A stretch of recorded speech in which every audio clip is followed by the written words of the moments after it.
The palace was alive with its usual grandeur, the kind that could impress any visitor yet suffocate those who lived within its gilded walls. The public saw ceremonial perfection, crowds waving flags, photographers capturing smiles, a lineage of stability stretching back centuries. But behind the heavy velvet curtains and polished floors, the air was tense, heavy with unspoken grievances and subtle power struggles that only insiders could perceive. William moved through the corridors with measured calm, every gesture precise, every word weighed. He carried the weight of history on his shoulders, but he also understood that heritage alone could not guarantee loyalty or control. The monarchy was more than tradition. It was strategy, optics, and quiet domination, and he had learned that even the smallest misstep could ripple into scandal. Before we move further, I have to be honest. My heart sank seeing that over 90% of you watch my royal family videos but haven't subscribed yet. Hit that subscribe button. It's free and helps me bring you the latest royal secrets and shocking moments. And while you're here, I want to know, what do you think about this story? Drop your thoughts in the comments below. I read every single one. Catherine followed closely, her presence a blend of grace and calculated awareness. She knew the optics mattered as much as the decisions themselves. A misplaced glance, an unchecked gesture, a casual conversation overheard could destabilize influence. She had mastered the art of subtle intervention, guiding William through the intricate lattice of alliances, rivalries, and expectations. Camilla, by contrast, radiated confidence in public, her charm polished and practiced, yet William had learned to see the fissures beneath the surface. The consort's ambitions were never overt, but their patterns were predictable to a mind attuned to nuance. The carefully framed suggestion, the seemingly casual reminder of influence, the gentle nudge towards certain courtiers. Anne, the voice of experience and stern pragmatism, had observed these dynamics long before William realized their significance. In private corridors, she reminded him that history had always been written not only by kings and queens, but by those who navigated influence with precision. "Control begins with perception," she said quietly, her gaze piercing. "If you allow even a single breach, the public sees chaos where there is none, and insiders exploit it without mercy." William listened, absorbing her words, understanding that leadership was not only the exercise of power, but the containment of others' ambitions without overt confrontation. This was chess played with flesh and protocol, and he could not afford to lose. The first signs of subtle fracture had appeared months ago. Courtiers whispered behind doors, their words carrying both awe and caution. Camilla's suggestions had begun to diverge from established strategies, proposing changes to ceremonial order, minor adjustments to event planning, and nuanced attempts to position allies in influential roles. William noted these moves with careful observation, consulting Catherine and Anne before responding. Each action was catalogued, its impact measured against the invisible ledger of loyalty and influence.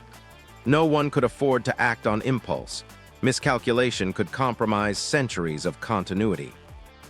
Publicly, the palace maintained the illusion of unity. Camilla smiled at gatherings, her words polished, her gestures harmonious. Yet William and Catherine observed from discreet distances, noting subtle contradictions between statement and intention. Anne's watchful eyes caught the brief flickers of tension, the way Camilla's gaze lingered on particular allies, or how her suggestions subtly reshaped conversations. Each instance was a small puzzle piece in the broader strategy of consolidation. Influence was not to be wrested through confrontation, but through anticipation and alignment, through the quiet steering of perception until those who might oppose found themselves naturally contained. The tension extended beyond individuals to traditions themselves. William understood that change was inevitable, that modernization could not be avoided, but every adjustment risked exposing vulnerability. Protocol, long regarded as rigid, could be a shield or a weapon, depending on who wielded it. The heir had to balance public expectations with internal stability, ensuring that ceremonial continuity did not mask fractures beneath the surface. Catherine's role was critical here. Her strategic management of public optics reinforced William's authority, transforming perception into power. The monarchy's survival depended not merely on precedent, but on their ability to orchestrate every detail, every interaction with precision. And so the palace continued its dual existence, a stage of unbroken splendor and a crucible of internal dynamics. William walked the corridors, Catherine at his side, Anne observing from quiet corners. Camilla remained ever present, her ambitions veiled behind courteous smiles. The first act of consolidation had begun, imperceptible to the public yet pivotal to the future of the monarchy. Every suggestion, every gesture, every seemingly casual conversation carried weight. The chessboard had been set. Each player knew their role, their limitations, and the stakes. The question that hung in the air, unspoken yet palpable, was simple. Who would emerge as the true custodian of influence, steering the crown through the delicate balance of tradition and authority? The tension was quiet but electric. In the heart of one of the world's most enduring institutions, the battle for control was no longer overt. It was now measured in glances, in carefully chosen words, in the subtle orchestration of loyalty. And as the sun set over the palace, casting long shadows through corridors of history, William understood that leadership was not only a matter of heritage. It was a matter of foresight, of patience, and of the quiet, relentless consolidation of influence that would shape the monarchy for generations to come. The palace, despite its outward magnificence, had always operated like a living organism, every corridor and chamber a vein through which influence, allegiance, and expectation flowed. In recent months, William had begun to notice subtle shifts in this ecosystem, imperceptible to outsiders but glaring to those who knew how to read them. Courtiers who once moved freely between factions now lingered in hesitation, seeking approval, gauging loyalty. Meetings that had once been open forums of ceremonial planning had transformed into precise orchestrations, where only carefully selected participants were permitted to witness and contribute. The machinery of control was quiet, deliberate, and frighteningly efficient. Anne's role in this transformation was neither public nor ostentatious. She operated in the shadows, observing, advising, and guiding with the relentless precision that had defined her life. Every recommendation she offered, William carried the weight of decades of service and an unwavering commitment to tradition.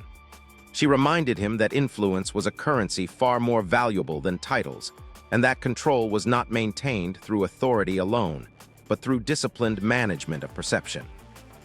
Camilla's attempts at maneuvering were subtle, but Anne's experience allowed her to anticipate each move before it could crystallize into an advantage. The tension between the generations was palpable. Where Anne represented the unyielding continuity of the monarchy, William and Catherine embodied the vision for a modernized yet disciplined institution. They understood that tradition could not be discarded, but it could be refined, its presentation adapted for a contemporary audience without diluting its gravitas. In this delicate balancing act, Camilla's ambition was perceived as a potential destabilizer.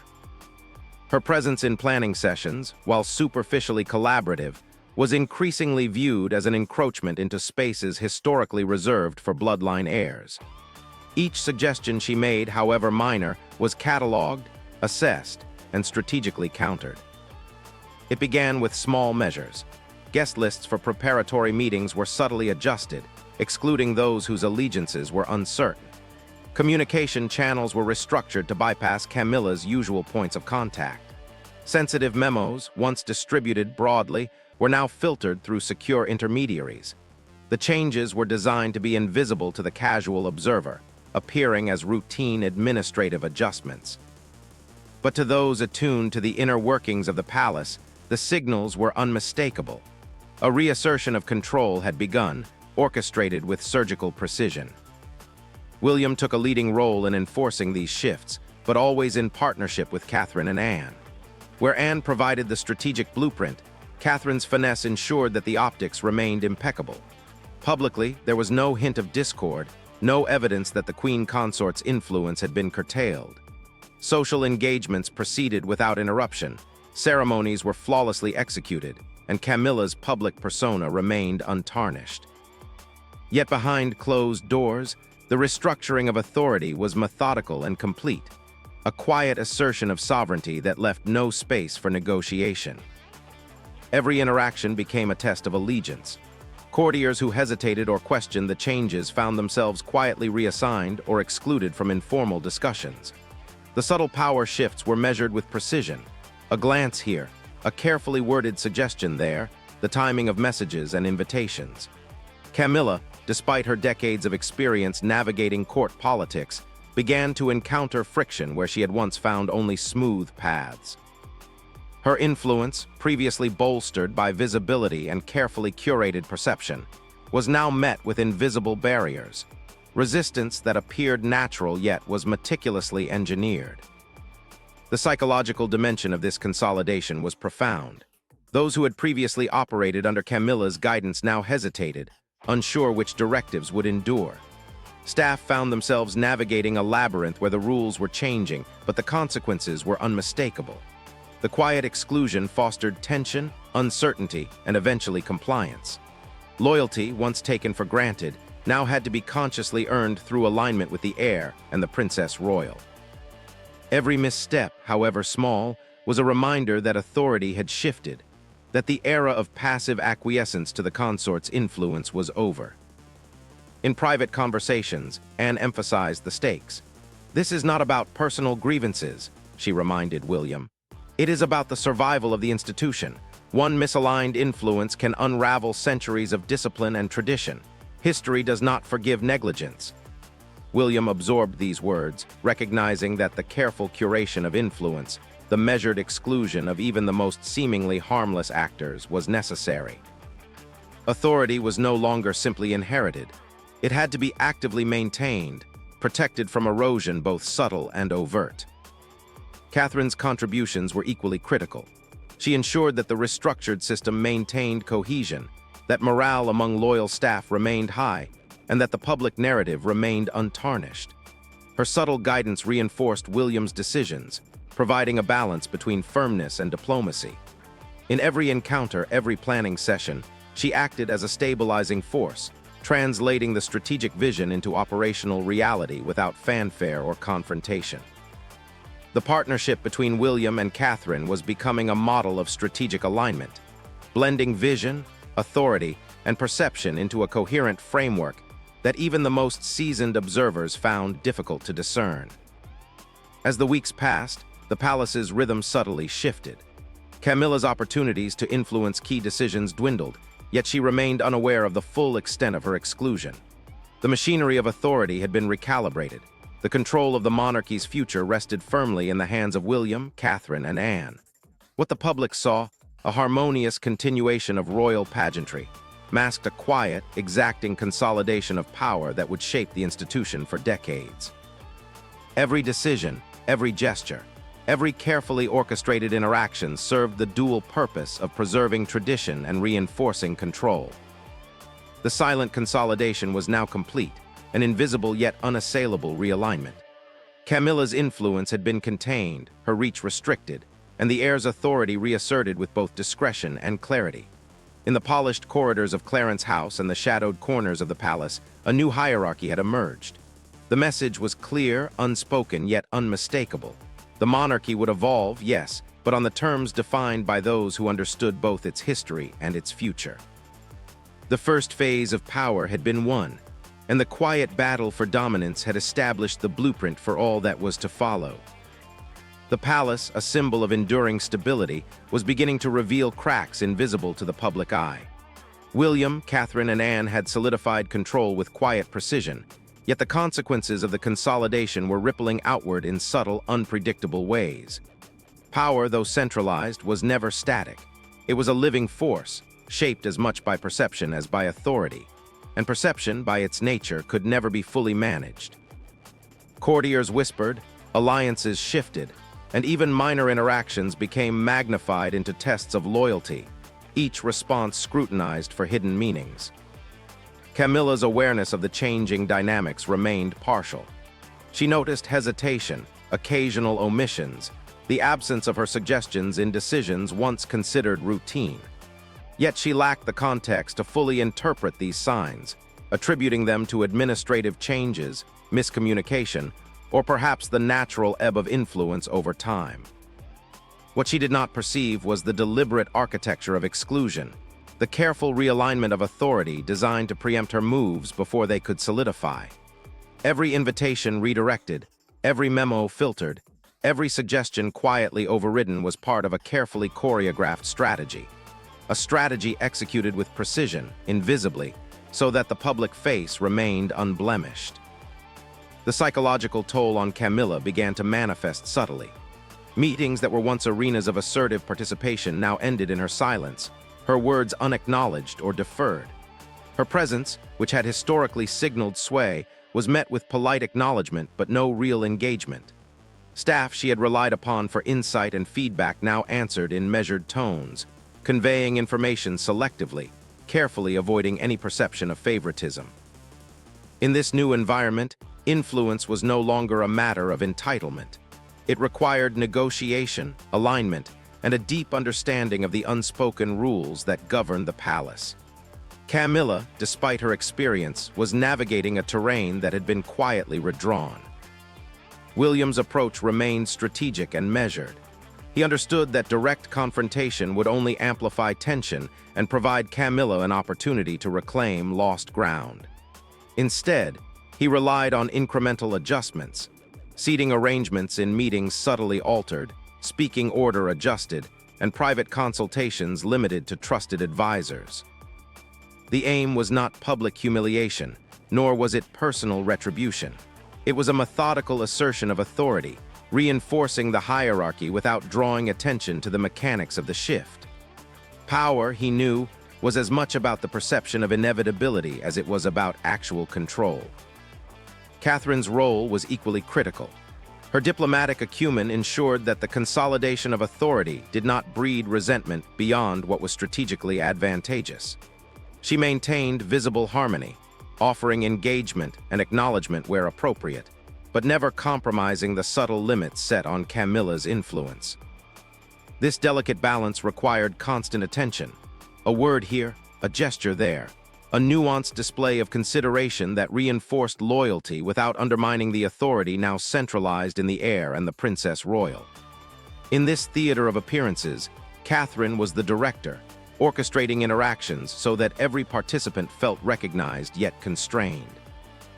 Anne, meanwhile, continued to observe from the shadows, her influence guiding decisions with the weight of experience. She reminded William and Catherine that power once ceded was difficult to reclaim. History was littered with examples of overreach, of subtle concessions that ultimately eroded authority. In private counsel, she emphasized the need for vigilance, the importance of anticipating Camilla's reactions, and the necessity of maintaining discretion. The lessons were clear. The consolidation of influence was not a single act but a sustained campaign, one requiring constant monitoring and adjustment. As the weeks passed, the fracture within the palace became more pronounced, though it remained invisible to outsiders. Staff members began to act with caution, aware that alignment with the central authority was now a prerequisite for professional stability. Camilla's attempts to assert influence were increasingly met with subtle resistance. Proposals delayed, opportunities for input minimized, and suggestions quietly redirected through channels she did not control. Each encounter was a test, each conversation a measure of her awareness and adaptability. The palace had become a labyrinth where power no longer followed the obvious paths. The public, of course, remained unaware. Social appearances, charitable events, and ceremonial duties continued without disruption. Camilla's public persona remained dignified and untroubled, projecting confidence even as her private influence waned. To the untrained eye, the monarchy was operating smoothly. The heir and the princess royal were dutiful and effective, and Camilla was still present, participating as expected. Yet beneath the polished veneer, the machinery of authority had shifted irreversibly. Every interaction was now influenced by the realignment, every decision subtly constrained by the newly defined hierarchy. The unseen fracture extended beyond interpersonal dynamics. Strategic initiatives, policy recommendations, and internal planning now passed through the filters established by William, Catherine, and Anne. The consequences were profound. The monarchy's direction was increasingly shaped by the heir's vision, executed through a carefully maintained network of loyal advisors. Camilla's role, once integral, had been reduced to symbolic participation. The silent assertion of control had transformed the palace into a system of disciplined influence. where power was exercised through alignment and perception rather than mere position.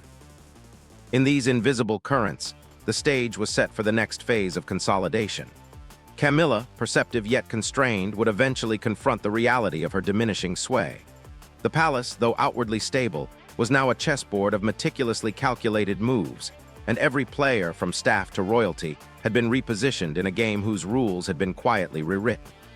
The unseen fracture had formed, and it would define the unfolding struggle for authority, influence, and legacy. The subtle war had begun. The palace, a seemingly eternal edifice of tradition and ceremony, had become a theater of quiet maneuvering. Camilla, once an influential force behind key decisions, now found herself navigating corridors filled with invisible barriers. Every action, every suggestion, every interaction was filtered through a system she had not designed, a hierarchy she had not controlled. The subtle fractures of the past weeks had grown into a network of constraints, patterns she could recognize but not fully penetrate.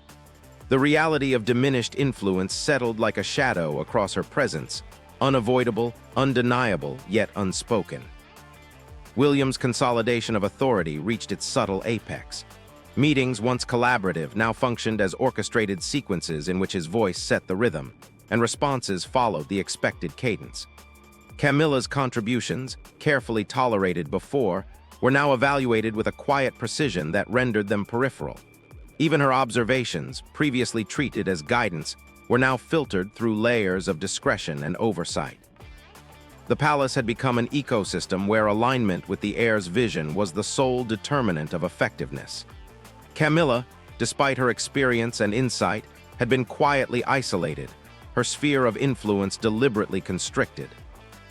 Catherine's diplomacy had transformed into an instrument of controlled perception. Public appearances, ceremonial duties, and internal correspondence projected cohesion, loyalty, and harmony, masking the subtle reshaping of authority. She recognized the delicate equilibrium required to maintain unity while consolidating power. By calibrating acknowledgement and selectively offering engagement, she ensured that Camilla's marginalization remained invisible to both staff and observers.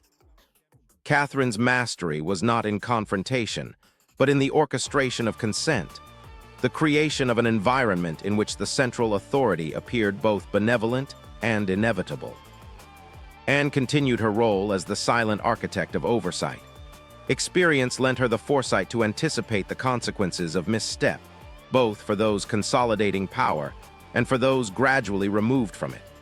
She observed Camilla's increasingly tentative participation with a measured eye, understanding that influence, once eroded, is difficult to reclaim. The Princess Royal's council emphasized patience and discretion, recognizing that the ultimate resolution of internal dynamics was not a single act, but a process executed with precision. In this subtle game, every misalignment, every hesitation, every expression was part of the calculus of control. Camilla's realization came gradually, in moments of quiet clarity. Invitations she once expected, discussions she once led, and consultations she once initiated were no longer within her command. The palace, with its centuries of ritual and precedent, had shifted under her feet, and her understanding of power, historically intimate, was now incomplete. Attempts to assert influence met polite resistance, strategic deflection, or the quiet redirection of decisions. What had once been collaborative spaces were now arenas where her presence was symbolic rather than decisive. The psychological weight of exclusion was tempered by necessity. She maintained composure, projecting dignity even as authority slipped away. The climax of this internal shift arrived not with confrontation, but with acknowledgement. In a carefully arranged council, William articulated priorities, delineated responsibilities, and subtly reasserted the architecture of decision-making. Catherine and Anne, positioned as pillars of counsel, reinforced the boundaries of influence and expectation. Camilla, seated within the framework of this realigned hierarchy, understood the finality of the transition. Authority had been centralized, influence had been redistributed, and the subtle fractures that had grown imperceptibly were now formalized. There was no spectacle, no dramatic rupture, only the quiet inevitability of systemic control. The resolution, though devoid of confrontation, carried profound implications. Camilla's role, though diminished, retained its ceremonial and symbolic significance. The palace, outwardly harmonious, projected stability, loyalty, and continuity, even as the internal dynamics had irrevocably shifted. Power, the silent force underlying decisions, now flowed through channels controlled by William, Catherine, and Anne. The lessons were clear. Influence is not granted permanently, authority is exercised discreetly, and perception is as consequential as reality. The unseen fracture had been resolved in favor of centralization, establishing a new equilibrium that combined visibility, control, and disciplined loyalty. In the aftermath, the palace returned to its measured rhythm. Ceremonial duties continued, charitable initiatives proceeded, and public engagements reflected unity and poise. Internally, the network of influence operated with quiet efficiency. Alignment dictated opportunity, loyalty ensured access, and every participant understood their place within the structure. Camilla, though no longer a primary architect of decision-making, continued to navigate the environment with awareness, her role now defined by observation, ceremonial participation, and selective counsel. Her presence remained essential, even as authority had been formally centralized elsewhere. The finality of the shift marked both an ending and a beginning. The consolidation of influence had been executed without disruption to tradition, without public scrutiny, and without overt conflict. The palace had demonstrated its capacity to adapt, centralize authority, and maintain the perception of continuity, even in the face of internal realignment. For those within its walls, the lesson was unmistakable. Power is a living force, shaped by discretion, perception, and the careful orchestration of action.